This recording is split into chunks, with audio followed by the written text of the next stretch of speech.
It was not until I became the president na lumabas na ang totoo sa bayan natin.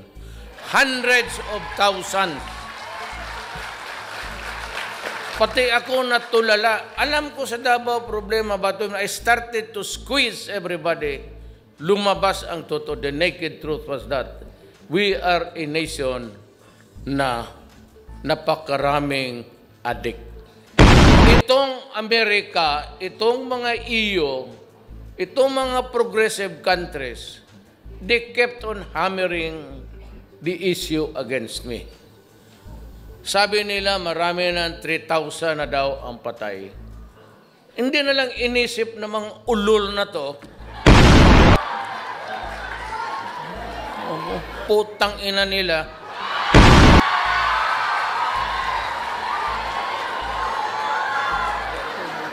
Hindi na alam, 3 million, that was the figure that was given by General Santiago when he was a PDEA chief 3 years ago. Pag-umpisa ko ng presidente, hindi ko sinali yung akin. Because every day may nagsasurrender pa. And I am very sure that by the end of the year, I would have reached the million mark. 700, 800, 800 something na tayo ngayon. So kung idagdag ko yan lahat, that's about 4 million drug addicts in my country spread around the entire Republic of the Philippines. At ito ang dapat isipin ninyo.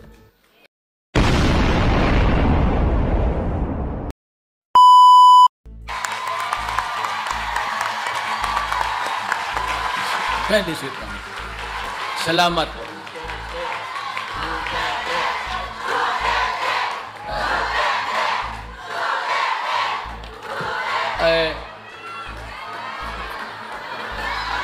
Nandito po sa kamay ko ang listahan ng mga kasama kong opisyalis sa gobyerno natin. Pero marami sila masyado. Ang importante sa akin, kayo, hindi sila. So, may I just present to you the cabinet members of my administration helping me run the country.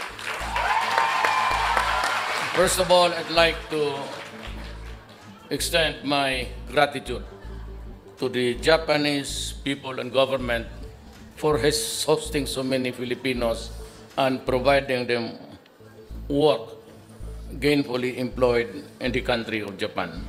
Maraming salamat po. At ang Japan no, ang pinaka number 1 na tumutulong sa bayan natin. Bilyon-bilyon ho ang binibigay para makatulong sa ating bayan. Kaya again, I said for the second time, salamat po sa inyo. Now let me just give you, if you, hindi masyadong marunong Tagalog, nawawala ako minsan, I rumble on to just being a Visayan, and then I forget, then I shift to English. And so may I just say that ganito ang ginagawa ko para sa bayan natin. Nung tumakbo ako ng presidente, siguro wala kayo doon, at that time you were here, I promised 3 fundamental issues sa ating bayan. One is graft and corruption. Ang analogy ko dyan is parang eroplano tayo na nandyan sa runway, bumubuelo na. Pero all these years, hanggang runway lang tayo, talagang hindi tayo naka-take off. And one of the things that I blame for this entire whatever, Filipino thing lahat, is because of corruption. Has really pulled down the country considerably. Second ho, I promised you itong drugs kasi mabigat na problema sa bayan. Ang third, criminality. So, mag-umpisa ako sa graft and corruption. Sabi ko ho, wala na yan. At sa lahat ng bagay sa gobyerno, ngayon po, I order them online na lang kung maaari. Huwag na hong magpipila pa, then wait for so many hours. I hate to see Filipino queuing under the heat of the sun or rain.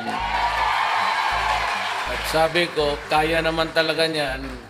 Napakamarami ng computer na nabili ng gobyerno, libo-libo na po at pahirapan pa rin.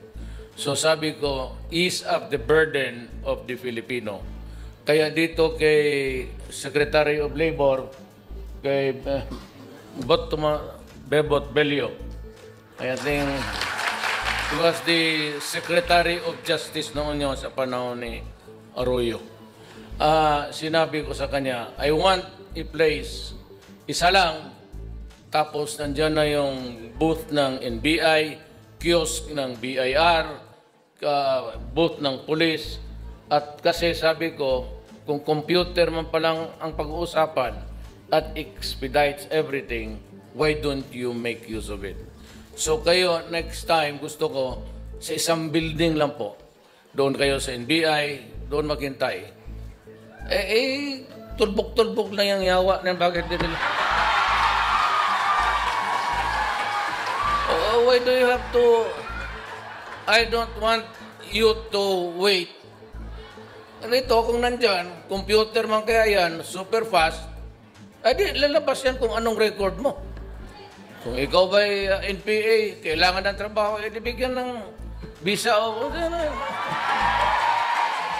Kung ikay food upper, pumasok ka sa yung ring door na yan, tuloy-tuloy ka na. Wala na problema. Yan ang gusto ko po. One-stop shop. Talagang one-stop shop. Yan ang gusto ko mangyari sa pati yung maritime, yung sa mga sailors natin, ganun rin. But I'm thinking really seriously now, dito na magkaroon kayo ng sariling bangko ninyo. Ayun. Maybe yung postal bank ng gobyerno, wala namang sumusulat ngayon sa sulat, my love. Dadating ako dyan. Puro load lang naman yan. Load lang yan, love, ngayon. Hindi na sulat. So, I want to make life comfortable for you. Kaya maasahan ninyo talaga yung korupsyon. Mag-uwi kayo ng Pilipinas, huwag na ho kayong matakot, do not worry. At kung, ito, hindi ako nagbibiro. Pagpunta mo ng Pilipinas, may police, customs, o immigration, at humihingi sa iyo ng pera, sampalin mo.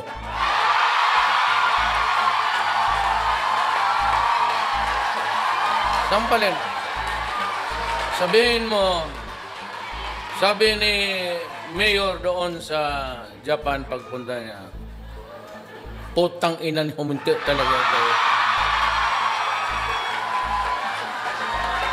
Ako'y, sampalin mo. Tapos, you create a scene.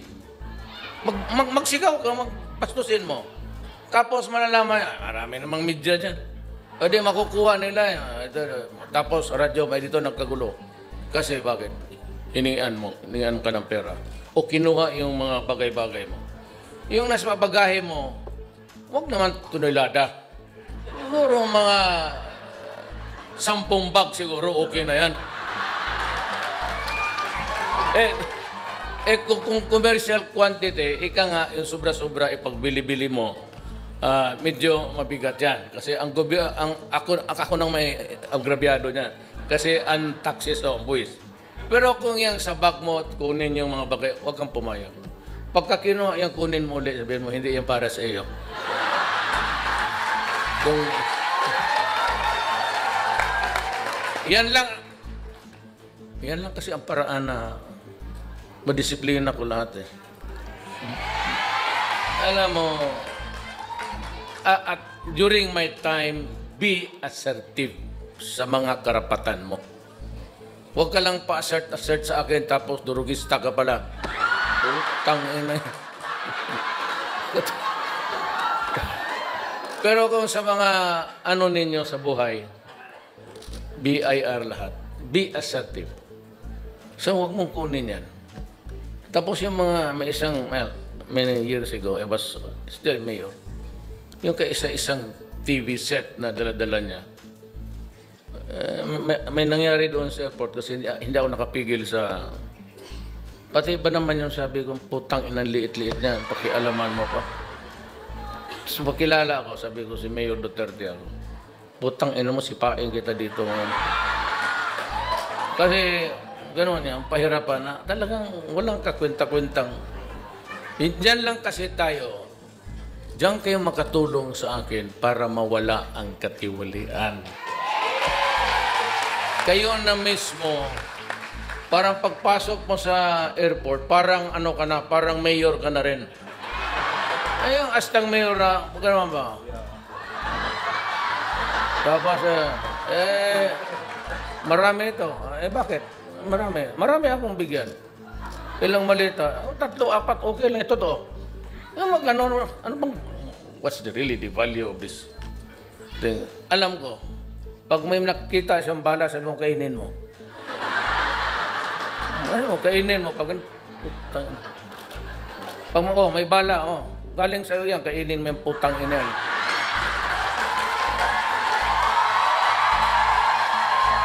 Pag hindi mo kainin kita buhay dito, just be assertive. Tapos kung sa publiko ka, create a scene.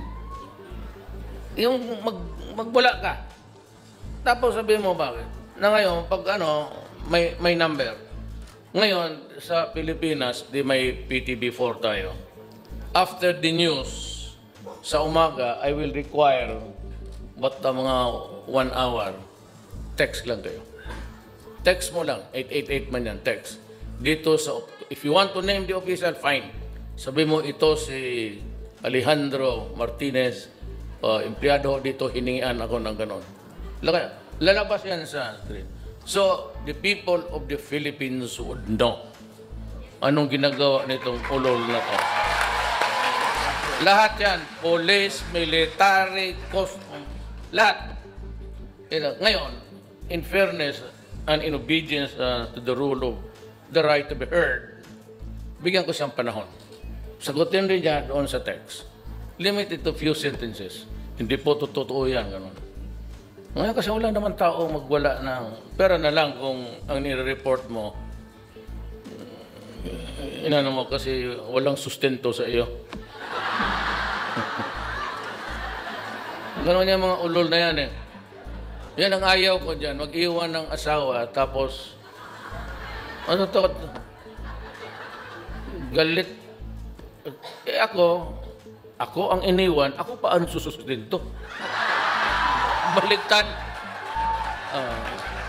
Itong mga unggoy na to, iniiwan yung asawa, sumasama sa bata, ayaw pa magsustinto. Ang nangyari sa buhay ko, iniwan ako ng asawa ko, ako ang susustinto hanggang ngayon. Hindi, okay lang, di ba? Kaya nung patawa ito, pero pasaway, pero mabuti lang. Nung nag-oath ako, President, Pilipinas, asawa kong number 1, nandito. Yung number 2, nandito.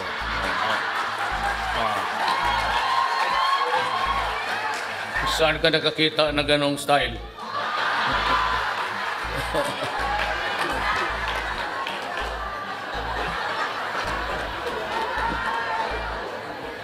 You know, there are things which you cannot avoid in life. But you have to be fair. Yan ang ginatang ko sa lahat ng bagay sa gobyerno. Just be fair to your fellow men. Ngayon, kung hindi mo talaga kaya yung sweldo mo, maliit naman talaga ang sweldo mo.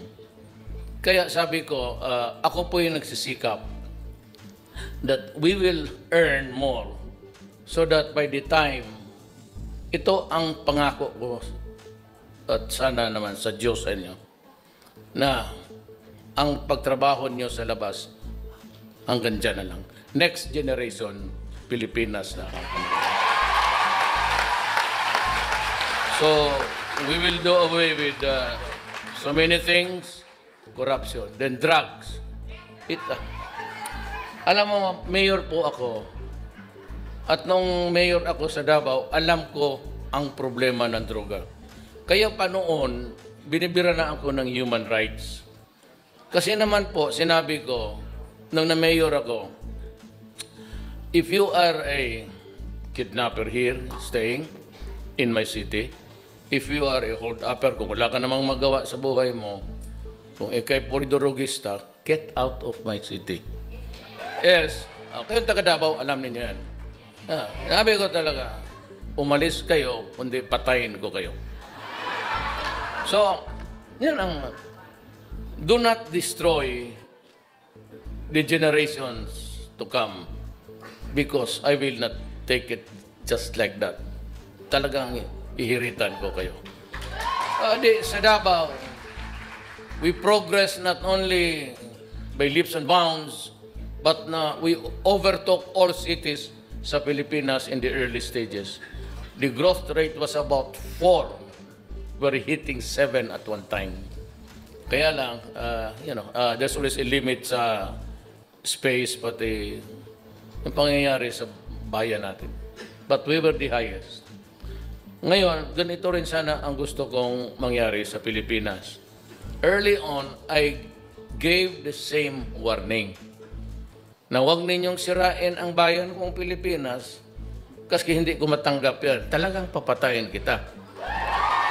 At huwag ninyong sisirain yung mga anak namin kasi yun ang magsubo ng lugaw kung ako'y inutil na. The reason why we protect children is because pagdating natin sa edad, sila na yung bibili ng medicine. Hindi naman tayo. Sila na yung magpakain, oxygen, hospital, lahat. So, we take care of them. We gave a premium, importansya talaga sa tao. Ngayon, itong mga kalaban ko, kami sa local, yung nag-umpisa talaga ng garbage na yan. Sabagay, yung iba totoo. But hindi naman lahat. But anyway, kung saan dyan ang totoo at hindi, basta sinabi ko, ayaw ko. So, that started itong druga-druga tapos patayan. Noong nagpresidente ako, alam ninyo, sa totoo lang magprangkahan tayo. Tignan ninyo ako sa mata niyo. It was not until I became the president na lumabas na ang totoo sa bayan natin. Hundreds of thousands. Pati ako natulala. Alam ko sa Davao problema ba ito? I started to squeeze everybody. Lumabas ang totoo. The naked truth was that we are a nation na napakaraming addict. Itong Amerika, itong mga EU, itong mga progressive countries, they kept on hammering the issue against me. Sabi nila, marami na 3,000 na daw ang patay. Hindi na lang inisip ng mga ulol na to. Putang ina nila.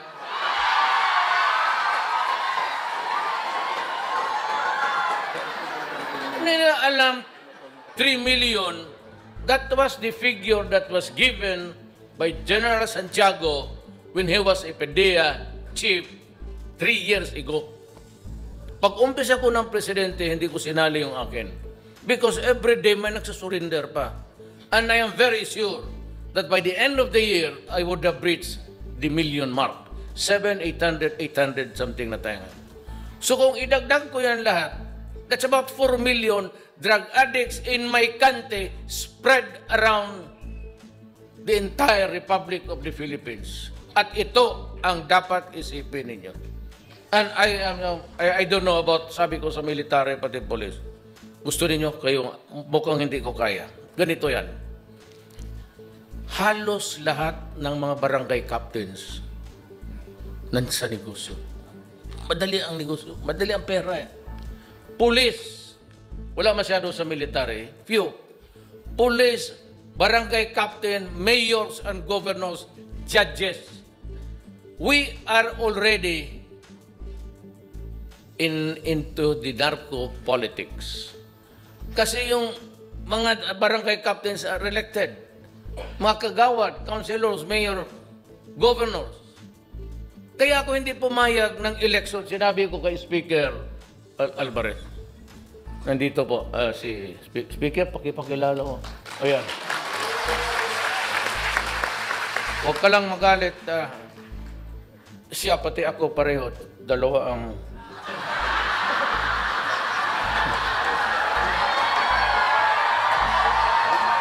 Totoo man?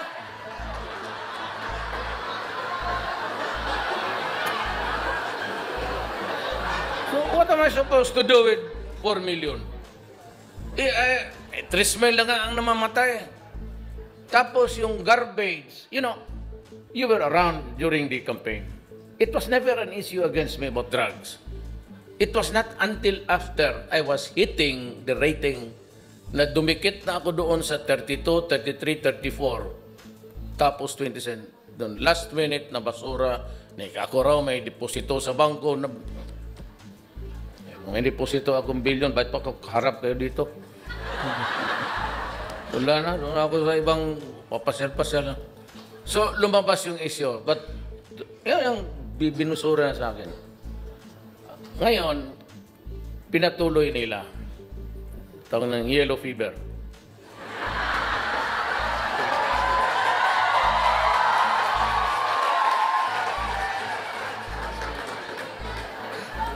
Ang problema nito, ulitin ko, ayaw ko kasi makipag-away. Itong tarantado itong mga Amerikano na to. The Americans are really a bully. Yang sa Bisaya, daog-daog. Sa Tagalog, api-api. Maapi-api itong mga yawa na to.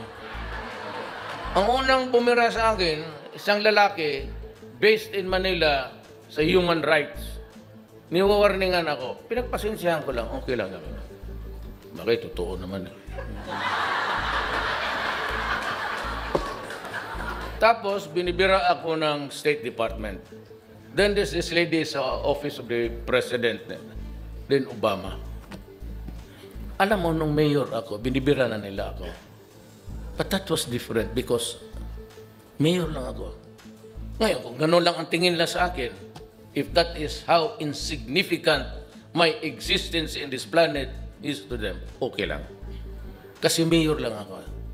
Kung naging presidente ako, I carried the burden of sovereignty. So kung talagang mapapahiya ang Pilipino sa labas, sabihin, pinatay pala niya, killer pala yung presidente. Baski na yellow yan o blue or black, mapapahiya yan in public. Mas lalong magalit nga tuloy sa akin. But then, it put everybody in a very awkward position outside. Dito sa Pilipinas, sige, bakbakan tayo, politika. Alam niyo, alam kayo mga taga, alam niyo basura lahat yan. Okay lang. But to chastise me, to reprimand me, tapos takutin ako, dito ako pumutok, kaya ako nagpuputang ina. Alam niyo bakit? Alam niyo kung bakit? Alam niyo kung bakit? Binabastos kasi tayo. Pag sabi na, human rights, I'd like to remind the President that if there's find out there's a violation, he can be tatakutin pa akong ipakulong. Putang in kulong. Ikaw, putulan ko ng ulo. Tapos sabihin pa, then we'll begin to cut aid and assistance. That's a demeaning statement. Para akong aso na unleash, na magtapon sila ng pan dyan, pipigilan ng aso. Ako naman, tahol ng tahol, hindi maabot yung... Yun ang gusto ng mga...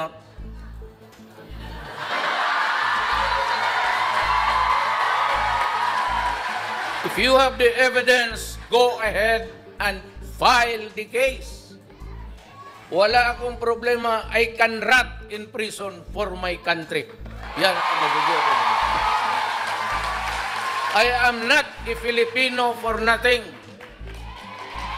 Baski ganito lang kami kapobre, wag doon at do not fuck with our dignity.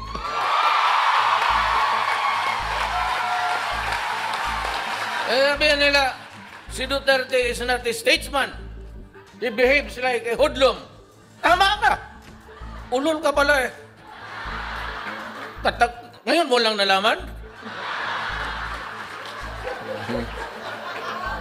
Ganon ako, ganito, ganon.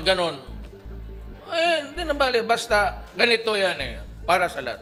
And this is really for all of you Filipinos and for the entire world. Baski anong bagay magka-diferensya, wag lang basta bayan na ang pag-usapan. Tangina, hindi talaga tayo magkaintindihan. Drugs, 4 million, narco-politics na. With the election of De Lima, the national portals of narco-politics has entered the political life of our country. Kaya sabi ko, how do you solve now the 4 million? Yan ang hindi tinitignan ng Amerikano. Ang tinitignan lang niya, yun na mamatay ng mga drug addict. If at all. Ang iba doon, talagang sinalvage. Ewan ko kung sino. Yung iba, binabalot pa ng plaster. Sabi ko, we are not manufacturing mummies. Parang mummy ng Egypt eh.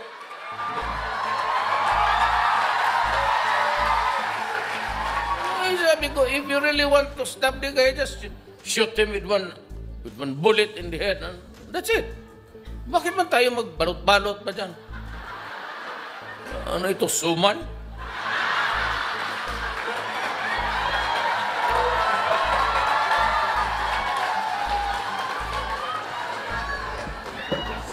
Kaya ako maligaya kasi wala man akong ibang masumbungan sa bisa sana ako magreklamo di sa inyo. Inaapi-api tayo. But you know, in the course of my sabi ko separation, it is provided in the Constitution. Section 7, Article sabi doon, our country must formulate an independent foreign policy. Ayaw ko dyan, kasi yung mga Amerikano nandyan, sabihin naman ng mga militar, sir, kailangan natin ng equipment, gano'n. You know, sabi ko nga sa military, I am not a wartime president. Remember that. I am a president seeking peace for my country. Kaya, nung na-presidente ako, wala pa. Inuna ko na ang komunista. Sabi ko, we have been fighting for 45 years. Do you mean to say that you want another 45 years of fighting? Magkasama kami, left po ako, sa left ako. Hindi ako kandidato sa mga oligarch pati mayan. Left talaga. Kaya kami nakakaintindihan. Kaya kita mo yung overtures ko, pumayag sila, nag-uusap na tayo, wala nang gera ngayon sa ating bayan, NPA versus government. We are talking in Oslo. So dito yung negotiators natin as we go along, si Perfecto Yasay.